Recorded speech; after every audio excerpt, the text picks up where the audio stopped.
Good day mga farmers. So next na common breeds of sheep natin in the Philippines. So nayari natin si Spanish Merino and St. Croix.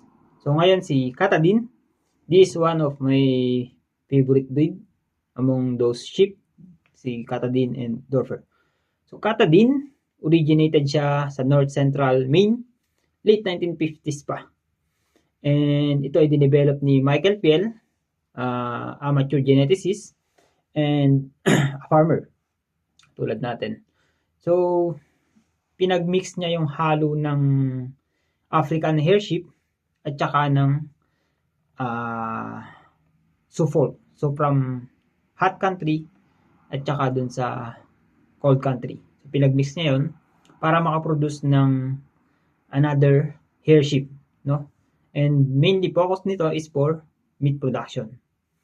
Ganun yung nangyaring process dito.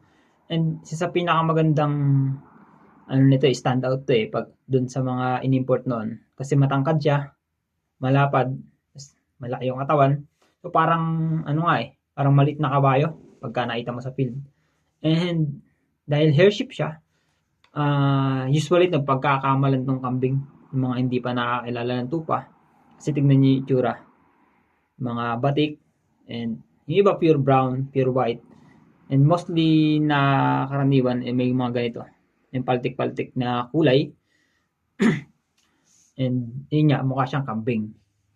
So, yun din yung isang kagandahan dito. And for meat production talaga siya, tanyo 55 to 75 kilos yung isang inahin. And yung ram or yung bulugan, 82 to 114 kilograms. So, halos yung na yan, pang-out na baboy. Ganun siya ganda. Ganun siya kalaki. Then yung characteristics niya, si Katadin is shedding hair coat. So usually, mga shedding hair coat, yan yung mga breed katulad ni St. Croix na hindi mo na kailangan ng shearer. So kung hindi ka naman mapoproduce ng wool, ganito yung magagandang breed. Hardiness and adaptability. So kasi nga pinagmix siya ng dalawang country na from sa mainit na lugar, sa Virgin Islands and dun sa Suffolk, kaya niya mag-adapt anywhere. Ay, sa Pilipinas naman mainit. So yung bloodline nito galing sa mainit na country. Kaya niya mag-adapt sa atin. And yung mga sheep noon sa Silesia, malalaki. Ganito yung tsura. Yung brown na to. Kaya pag nasa field, nakapastol, kala mo kabayo. Sa laki nila. Kasi yung Dorper naman malapad din. Malalaki din. Pero ito, malapad na, matangkad pa. Kaya stand out siya lagi doon sa group ng sheep na pinapastol namin noon. And ang isa pang agadahan, parasite resistance din siya. So, yung barber spore, common na mapatay sa kanila, medyo may resistance tong sheep na to. So, isang maganda yun. Kung low maintenance production, makatipid ka sa dewormer. At the same time, mataas yung produce mo. Yung karne na ma-harvest sa kanila. Next, yung reproduction and mothering ability. So, maganda rin yung mothering ability ito. And sa reproduction, highly prolific din sila. Sila din yung mga nag-aanak ng 2, 3, minsan triplets or quadruplets sometimes.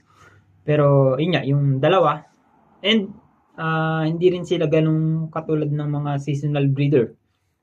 Off-season din sila. So, ibig sabihin, pwede silang mag-anak throughout the year. Temperament and management. They are generally docile and easy to handle. And they are naturally foaled. No? Wala silang sungay. Ganyan kaganda yung sheep na yan. One of my favorite na breed yan. And bukod dun, no? Maganda talagang simulan natin yung sheep production dahil I browse kanina yung small ruminant roadmap. Tumaas na ng 2% yung per capita consumption ng Pilipino. So, ibig sabihin, mataas yung per capita consumption, nakikilala yung tupa, yung karne ng tupa, nagkakaroon ng market. Once na mag-enter ka ng business, so ang isang mong titignan talaga is yung market. So, kung nagkakaroon ng market, magandang makapag-alaga tayo kasi may mapagbebentahan. So, yun lang for dekada din. See you next breed. Meron pa tayong 2, 3.